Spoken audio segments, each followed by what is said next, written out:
BPOM Kota Lubuk Linggau menyita belasan produk olahan makanan dan minuman yang mengandung bahan kimia berbahaya serta tidak layak konsumsi dari sejumlah pedagang nakal di Pasar Impres Kota Lubuk Linggau.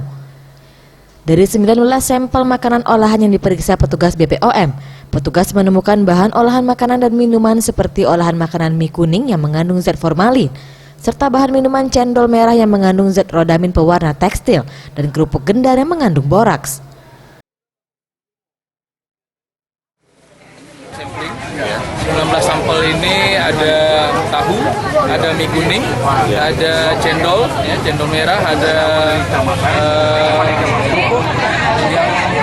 Beberapa sampel yang kita duga ditambahkan bahan-bahan yang dilarang Dari 19 sampel itu kita temukan 9 sampel itu tidak memenuhi syarat atau dalam arti kata.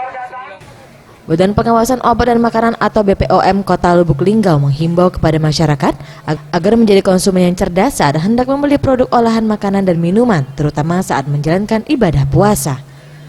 Tim Liputan Sriwijaya TV.